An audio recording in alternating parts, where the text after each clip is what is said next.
Hi, today's topic is self-judgment. How do we let it go in a safe way?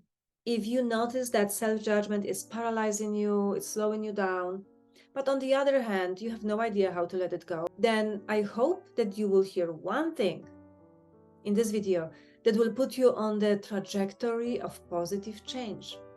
And that change is towards what? Towards more self-acceptance and self-love.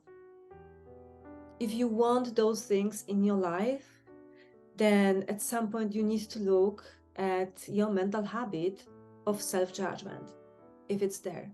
In the past, I used to judge myself before I even gave other people a chance to judge me. I thought it keeps me safe and self-aware. But even when I realized the nonsense of this pattern, it was not that easy to let it go. Because when I finally stood at the edge of the cliff to let that go, what came at me was a huge wave of fear. But why? In this video, I want to explain that, give you a safe alternative to self-judgment, and also I want us to take a look at 4 ways we pay for self-judgment, because we need to connect the dots. When I looked at myself in the past, when I look at my clients now in the coaching and the hypnotherapy sessions, this is clear to me. Self-judgment slows us down. It creates more stress and worry than it's worth it. And it also prevents us from doing a good job. It prevents us from accessing our potential that we already have right now in this moment. And no matter what you are working on, maybe you are working on improving one skill, maybe you are working on your art or writing, or you finally want to lose weight, or you are reinventing yourself for the next chapter in your life. If you swim in the soup of self-judgment, self-doubt, self-critique, fear of shame because of the future judgment, then it's obvious it creates more stress and it slows you down. Let's start with the price we pay for self-judgment. Number 1, it slows us down. Have you noticed that there are people who do a lot of things and they are making plenty of mistakes along the way, and they could benefit from a healthy dose of self-critique, according to us, but no, they are going fast in their creativity, for example. Meanwhile, if you are stuck in self-judgment, in self-criticism, you are perhaps overthinking, self-obsessing, and that slows you down. It's not the point to go fast, but on the other hand, if you complain about being slow, check if you are not the one who hits the brakes. So imagine all the time that you spend in that loop of negative thinking without taking a leap outside of that loop of self-judgmental thinking. It's time wasted that could be used for positive thinking and confident thinking. The second way we pay for self-judgment is with too much stress. So let's put it this way. Whatever you are working on this goal because when you achieve it, you will feel better, right? You will be happier, you will be proud of yourself, you will be more confident, maybe at peace. And here you are working on this positive goal, making yourself miserable along the way. I don't want to say that as you are working on positive goal, you are going to feel happy along the way. It's not how it works. But in this moment, we have to differentiate between what is a negative, useful emotion and not useful emotion. If we do a lot of self-judgment, we will also have emotions like fear, shame, guilt, and paralysis even. And those emotions are not useful for our goal. So check with yourself as you work on your goal, what are the dominant emotions? So for example, when I work with somebody on weight loss, they initially bring to me the problems, right? What they feel, and I write down the emotions. And then we go to the positive emotions of this process. And usually that list is a little bit shorter, but then I help the person to understand that there are some emotions that will be useful, though they may not feel right in the moment. And then we work on eliminating those negative and not useful emotions. And right there is a process of self-acceptance and self-love happening. Obviously, it's a practice. Are you working on a positive goal, but the road to that positive goal is filled with too much negativity to the point that maybe it's not worth it? You don't have to give up on your goal. You simply need to manage your mind and emotions on the way there. The third way we pay for self-judgment is with our potential. The big joke of self-judgment is that it's supposed to help us be better and do better, and it doesn't. It does the opposite. Because self-judgment creates this fear-based motivation, then it creates more stress. And in stress, we don't perform as good as we could. It limits what we access in our mind, the conscious and subconscious mind. That's why to be more creative, to access this vast field of positive possibilities for you, you have to practice more going into the state of relaxation, the alpha state. That's why it's so good to take naps or play. It's advised for creativity to play, because in play we get light, we are in the flow, we turn off that critical part of our mind. Meditation lets you access more of your mind, more possibilities. For me, meditation is always a state of inspiration. Also, in hypnosis, you get to the deeper levels of relaxation, and that's why you can access more answers from within your inner wisdom. Here is something super important I want to tell you. You may be afraid that when you drop self-judgment, you suddenly are going to do crazy stuff. You will become this neglectful, irresponsible person. That is a sign of all or nothing thinking. Thinking from the place in the brain that is scared. You know, there's always something in the middle. All or nothing thinking only prevents us from actually doing something, from actually changing something within ourselves. And what if something else was possible? That there was a paradigm shift, that you not only can drop your judgment, but also you can do better without that self-judgment and enjoying the process along the way. Wouldn't that be amazing? In the past, I made so many mistakes. Self-judgment did not keep me from making those mistakes, and they were for thousands of people to see. And yet, nobody came to my door. This is what I imagined. If I don't do things right, the community will form a committee and they will come to my door to tell me how bad I'm doing. They never showed up, or maybe I wasn't home. All the mistakes, some of them are still out there for everyone to see. Such a shame. I was sharing from a place of inspiration that was so much better, but no amount of self-judgment helped me to use better English, use better skills. No. So the conclusion is that we are doing the best we can at any given time with the resources we have available now. That means with our mental, physical, material, intellectual resources. It is what it is. And we do not improve by judging ourselves. The fourth way we pay for self-judgment is by devaluing ourselves and our ideas, devaluing our mind. If you are judging your ideas or the way you do things, if you compare yourself to other people, doesn't it mean that you value them, their ideas, more than you value yours? So when you think about this one area in your life that you are working on, and you already know that you are judging yourself too much, how does it look like? When you put this on paper, self-judgment simply will be the thoughts that you are thinking about yourself and your work and what you are creating. What are you telling yourself? What are you feeling?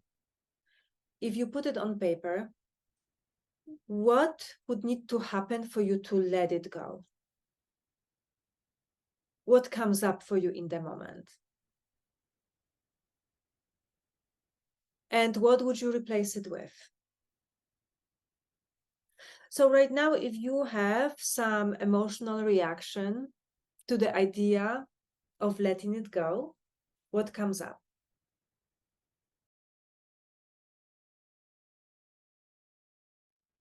Very often when we create this inner hostile environment within ourselves in order to create something, that is because it came from a moment in life when self-judgment was a coping mechanism and a survival response. Yes, it could happen in childhood, but not necessarily. In childhood, maybe it was deeper, because when you feel judged and rejected, then it feels like an attack. Initially, it may feel like a shock. So you learn to judge yourself first, to avoid mistakes, so you are not judged, so you are not rejected or threatened. But also, when you are dealing in your adulthood with people who are very explosive in their judgment, that definitely can also create deep emotional response. So it's very important that you feel safe when you are undoing your self-judgment. And when you are about to drop your self-judgment, what is the danger here? If you feel unsafe, what are you afraid of? What is that potential danger? Is it even reasonable? And if it isn't, it's still okay. Notice what it is. Because even when we find those things that make no sense or are weird within our mind, we have to pay attention, because when we dig deeper, there is an answer in our subconscious mind to those fears. Another reason why you may be stuck in self-judgment is because of your makeup, is because of your human design. As I study right now the human design, I see that some people simply have more potential for self-doubt, self-judgment, slows down their progress. But it's not a problem. It's not a life sentence, because in every issue, in every shadow in our human design, we can grow through it, and there's always a gift we find in it. I don't want to go into the details of the human design right now, because that would be another hour. Let's move on to the solutions to self-judgment. Okay, so this is part 3. What does it look like to accept yourself? How do we switch from judgment to self-acceptance? This is a big leap. It would be most useful if you take this one area of life and you look at your thoughts, your self-critique, self-judgment in this area of your life. Number 1, forget about the lie. Don't believe the fear that says that when you stop judging yourself, you will suddenly neglect your family, put the house on fire, and run naked on the street. No, you will not. You still have your ethics and your morals. You still know how you want to act, who you want to be. So open yourself up to the possibility, to that new paradigm that you can drop self-judgment, create nicer, better emotional inner environment, and from that place you can do even better, enjoying that process more. That was number one. Number two, as you look at the self-judgments, the critical thoughts, start replacing them with one thought at a time. Replace one judgmental thought about you with something that feels right. Maybe congratulate yourself on what you did, how far you have come. Maybe this visual will help you. There's actually a process in clinical hypnotherapy called parts therapy, where we access other parts within our psyche, within our subconscious mind that previously didn't have a chance to communicate with us because there was this one other voice that was so loud, so critical, that it drove everything. And let's not forget that the self-judgment was created in our mind as a coping mechanism, as something that's supposed to protect us. So, of course, it was loud. But it served us for a moment, and now it's time to let it go because it's time to evolve. There are other voices within you that are more friendly, more useful, more compassionate and kind, and you simply have to find them. So imagine that you are firing this inner judge and you are inviting in an inner mentor, this good, ideal parent that always supports you and loves you, or the inner friend.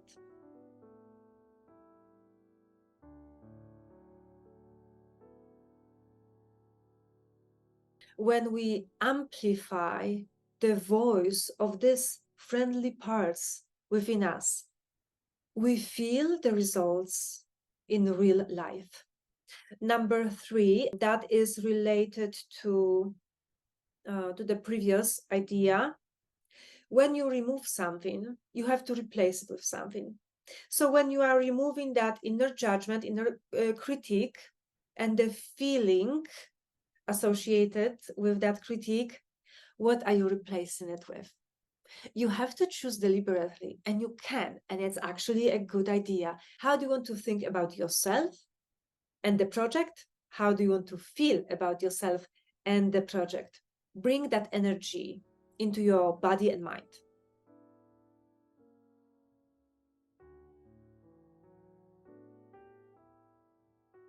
Number four, forgive yourself. Forgive yourself for judging yourself in the past. Forgive yourself for slowing yourself down. Maybe there is a gift in it that you are going to find. We drag the past self that made all those mistakes into the present and into the future. It's like you have a lot of possibilities ahead of you, but you are bringing in this filter, this film, and you lay it over your future and your present. Drop it.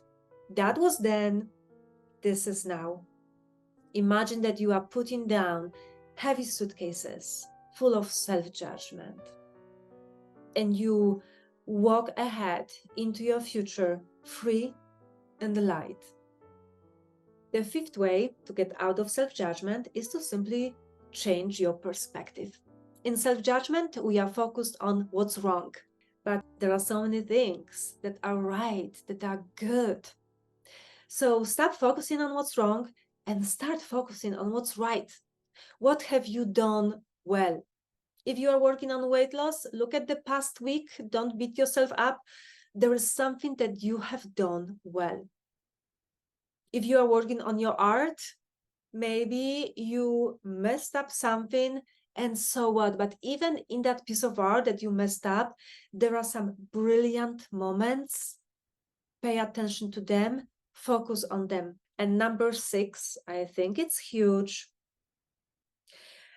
If your self-judgment stopped you from putting yourself out there, maybe you had a message to share in whatever medium you wanted to do this, before you go out, before you push yourself out there to do this, make sure to do the inner work on having your own back. And that would mean that if in the past you let other people's opinions stop you, If in the past you imagined other people judging you, yep, self-judgment can be that sneaky. Your mind will tell you that other people will say this or that, but this is actually you saying that to yourself. So before you go out and expose yourself to real judgment, make sure that you have your own back, that you stand behind your work, behind your message 100%. Make sure you know what you are thinking about your art, your creativity, your way of living, so that you value your own opinion more than other people's opinion. And when your opinion of yourself is healed and it comes from that place of self-love and self-acceptance, it will be so much easier for you to create whatever change you want to create in your life. I'm so happy I could share this with you. If you know of somebody who would benefit from this video, please share it, please like it, and comment below if there was something new that you learned from this video today. Thank you so much for watching. See you in the next one.